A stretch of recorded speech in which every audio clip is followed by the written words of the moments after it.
Why did Jin finally speak out? What was hidden in the shadows of Gimpo Airport? Was this just a photo, or a warning shot for something bigger? The silence was louder than the shudder. That single moment, a camera click among 1,000 airport noises, sparked a storm not even the most devoted fans could contain. Jungkook, golden magne of BTS, stood just a few steps away from the boarding gate at Gimpo Airport, unaware that the lens had already captured him, dissected him, sold him again. But this time, someone in BTS had enough. Kim Seokjin, freshly discharged from the military, no longer confined by silence or official uniformed restraint, took the mic back. Not to sing, but to speak. And when Jin speaks, the world listens. What he said shocked ARMY, the media, even Big Hit itself. It wasn't just about one blurry photo. It was about the invisible scars that have been accumulating on the backs of idols, pixel by pixel, for over a decade. It was about the war no one wants to acknowledge. The war for privacy, dignity, and safety. Why now? Why Jungkook? Why Jin? And what did the world miss in that fleeting frame taken at Gimpo? This is not just a story about a Sasaeng. This is a war report from the front lines of fame. One filled with betrayal, silence, and a brother's boiling point. It started like it always does, quietly, deceptively, like all the worst invasions do. Jungkook had been heading to an undisclosed location. Fans were not supposed to know. No media alert had been issued. No schedule released. Yet somehow, someone did know. Someone was there. And in the chaos of airport security and half-raised masks, a click echoed through the marble halls. At first, it was just a photo. Just a piece of him. Just a second stolen. Then it went viral. Shared. Retweeted. Filtered. Dissected. Overanalyzed. Jungkook's eyes looked tired. Was he crying? Was he running away? Was he going to America? Was he sick? Was that fear in his body language, or just the cold? No one asked how he felt when he saw the photo online. No one asked who was standing behind the camera. But Jin did. And when he asked, he didn't whisper. He roared. On June 15th, 2025, Jin's personal message on Weverse shook the fandom to its core. He didn't post a cryptic emoji. He didn't type a poetic metaphor. He wrote words sharp enough to cut through every filter used on Jungkook's stolen image. You are not a fan if you stalk us at airports. You are not protecting us by posting our photos online without consent. What happened to Jungkook was wrong, dangerous, and it must stop. It was the first time Jin publicly acknowledged the dangers Sasaeng's posed post-military. His tone wasn't protective. It was furious. He continued, I have seen members hide pain behind smiles. I've seen schedules rearranged because of threats. You call yourselves ARMY, but what army invades their own side? Silence followed his statement, but only for a second. Then the comment sections exploded. Some defended the photographer, citing South Korean copyright law that technically grants ownership of the photo to the person who took it. Others demanded Big Hit take legal action. A few accused Jin of hypocrisy. Wasn't it the company's job to manage exposure? But those voices drowned under the weight of thousands who agreed. This had gone too far. But behind Jin's fury was something deeper, something ARMY hadn't fully seen before. Guilt. In later interviews, leaked text snippets, and off-record statements from staffers, a chilling timeline began to form. Jungkook hadn't just been photographed. He'd been followed days earlier by the same Sasaeng fan who had tracked BTS flight schedules in 2023. The same type of behavior that had previously endangered Taeyoung's safety was now inching its way closer to Jungkook. The technology had improved. The intent had not. What made it worse was how helpless the staff felt. One event planner, who asked to remain anonymous, revealed that Big Hit's internal memo from January 2025 had clearly stated, all movements of BTS members must be protected with GPS scramble and timed misdirection to avoid stalking incidents. But in this case, something had failed. Someone leaked, the planner said. Or someone guessed. Either way, they were there when they shouldn't have been. And now we're all paying the price. So was it just about a photo? Or was it about a breach? À surveillance? A threat? The lines between fan culture and obsession have always been thin in South Korea. Experts have long warned that the hyper-competitive structure of K-pop fandoms, where loyalty is proven through proximity, feeds a Sasaeng system that thrives on closeness, not consent. We're watching emotional warfare in real time, Dr. Hyrin Ju, a media psychologist, told Korean Dispatch. These idols aren't just performers. To Sasaengs, they're possessions. And possessions must be monitored, owned, documented. But this time, documentation nearly led to disaster.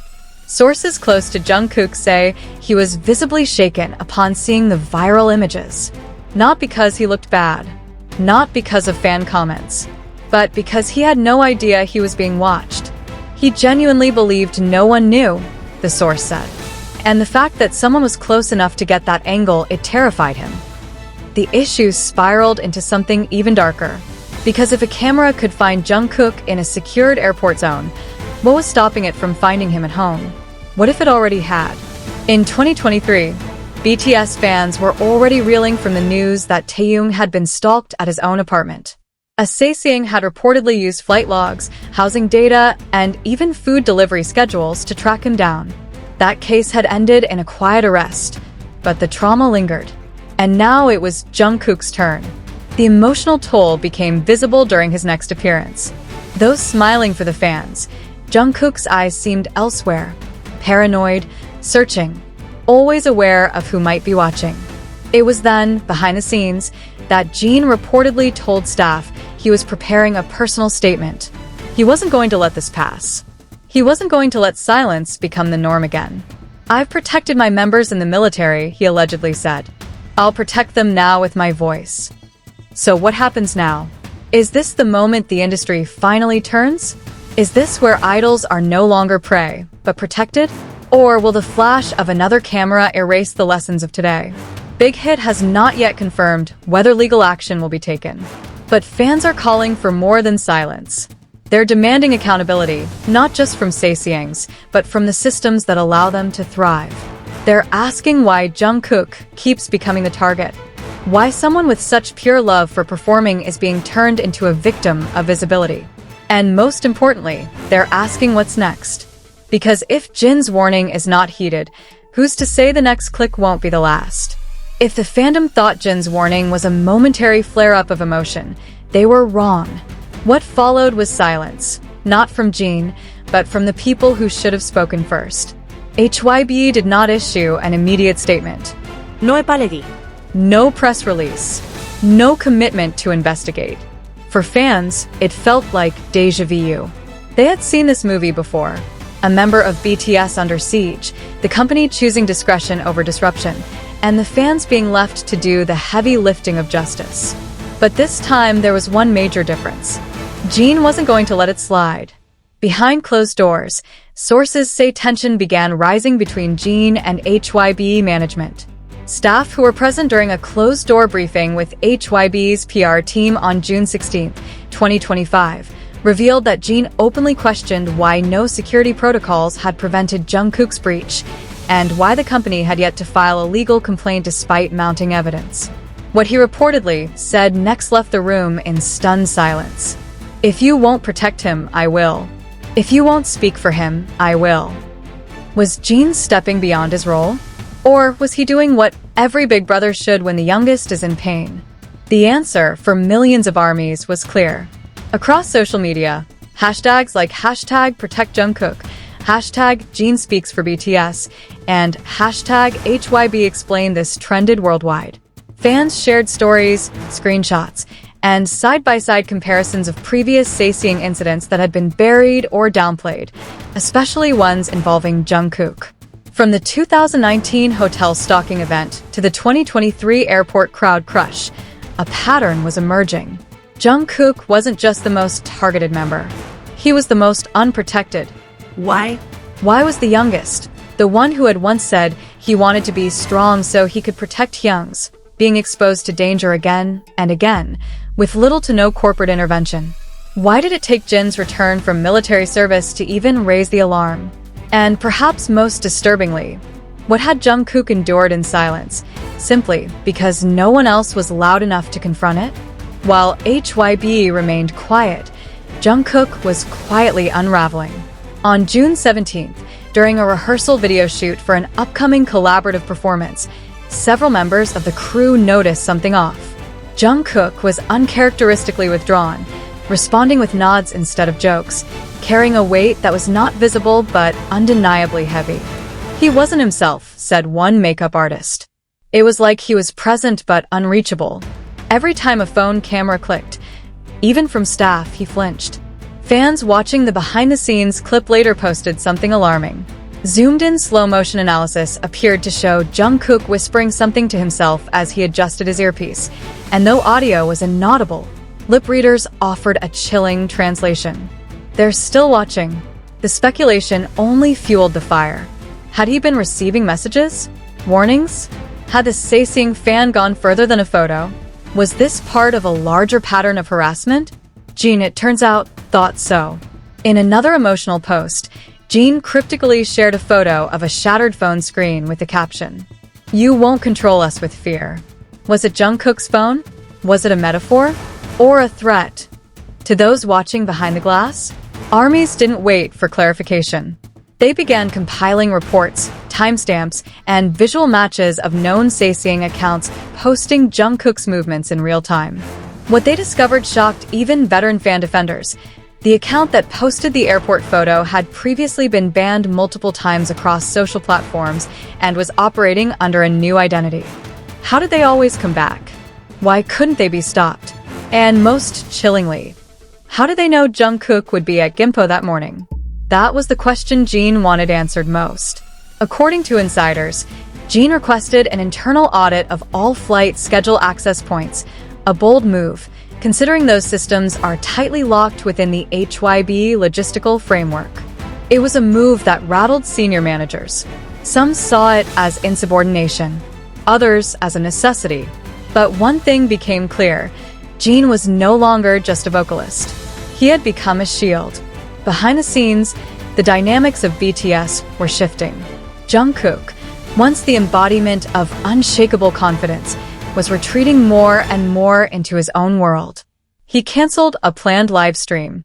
He skipped a scheduled cafe meetup with Jimin. Even at rehearsals, he kept his hoodie up and eyes low. He feels hunted, said a close friend. Even in safety, he feels watched. It's not just fear, it's fatigue, emotional exhaustion. And in that exhaustion, Jin saw a mirror of what they had all gone through before. Back in 2018, when BTS considered taking legal steps against invasive media but backed down, Jin was the one who advised caution. "Let's not make things worse," he had said back then. But now, 7 years later, his voice had changed. This time, he was saying, "Let's not let it happen again." The implications reached beyond BTS. Across K-pop, industry professionals watched closely. If Jin succeeded in forcing HYB to act, it could set a precedent. A dangerous one for companies who preferred idols silent, obedient, exposed. It could also finally give idols the power to fight back. By June 19th, a meeting between HYB executives and BTS members reportedly took place. Cameras were off, phones confiscated. But what leaked after would send shockwaves through every entertainment newsroom in Korea.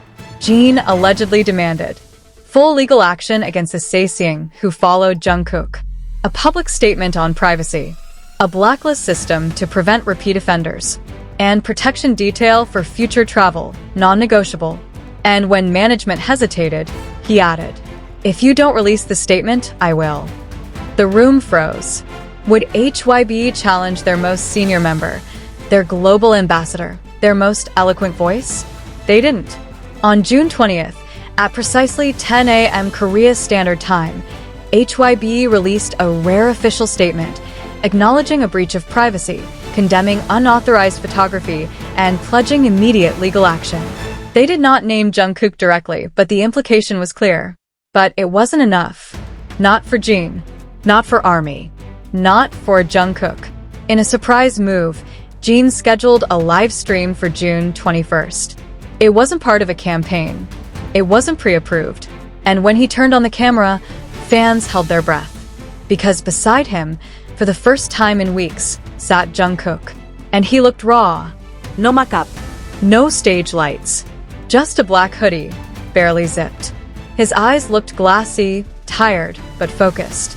I asked him to join me, Jin began. Because I want you to hear this from us. Not from rumors, not from speculation. From us. And then, for the first time, Jungkook spoke. I didn't want to be afraid of walking. I didn't want to be scared of being seen. But lately, I've been scared. The chat flooded with purple hearts. And tears. I know most of you love us. I know most of you protect us. But when I saw that photo online, it wasn't just about being seen. It was about being hunted. And I don't want to live like that anymore. He paused, then added, Thank you, Hyung, for speaking when I couldn't. Jin put a hand on Jungkook's shoulder. You don't have to fight alone anymore. And in that moment, it was clear. This wasn't just a photo scandal. It wasn't even just a Sasaeng problem. It was a turning point. The fight for Idol's safety had finally found its voice, not in press releases, not in legal jargon, but in the raw honesty of two brothers who had seen too much, endured too long, and finally decided, enough. The war isn't over, but for the first time in years, the silence has been broken, and the world is listening. In the days following Jin's explosive livestream with Jungkook, the ripples grew into shockwaves that reached far beyond South Korea. Fans were no longer just tweeting. They were mobilizing. Petitions, advocacy threads, translation campaigns, media outreach. The global BTS fandom known as ARMY had turned its grief and anger into action. Within 48 hours of the broadcast, a Change.org petition titled Enforce Legal Protections for Idols Against Sasaeng Activity surpassed 1 million signatures. It wasn't just a cry for Jungkook. It was a declaration of war against the culture of normalized invasions, a system that had fed on silence for too long. But perhaps the most dramatic sign that the tide was turning came not from fans, but from an unexpected source, the South Korean National Assembly. On June 23rd, Representative Han Jae-won, who had previously been neutral on entertainment issues, submitted a draft bill titled Idol Rights Protection and Privacy Enforcement Act. Inspired directly by the events surrounding Jungkook's airport incident, the bill sought to criminalize unauthorized photography in designated idol privacy zones, such as airports, dormitories, hospitals, and filming sets, a groundbreaking move that could change the very structure of how media and fandoms interact with celebrities. BTS has given this country pride, economy, and culture, Han said in a televised statement. We owe them safety in return. Suddenly, Jin's voice wasn't just loud. It was legislative. Yet, behind the scenes, not everyone was celebrating. Multiple sources inside HYB leaked to Korean Dispatch and Naver that internal divisions had intensified since Jin's public defiance. Some executives feared the backlash would tarnish HYB's image as a media-savvy, tightly controlled powerhouse. Others saw the shift as an overdue reckoning. But one thing was certain. The relationship between the company and its crown jewels, BTS, had changed. Perhaps permanently. Jin broke a seal that can't be closed again, said a former HYB A&R director, speaking under condition of anonymity. For years, the policy was protect the brand, not the individuals. Now, the brand is the individuals. If Jungkook cries, the market reacts. If Jin speaks, the government listens. Indeed, the stock market reflected the emotional roller coaster. Following the live stream, HYB shares briefly dipped as rumors of internal instability spread. But after Representative Han's announcement and a surge of ARMY-driven PR worldwide, the stock rebounded stronger than ever. Investors now saw value not just in BTS's music, but in their ability to lead societal discourse, a rare feat in the entertainment world. But while markets and lawmakers adjusted, Jungkook himself was still recovering from the trauma.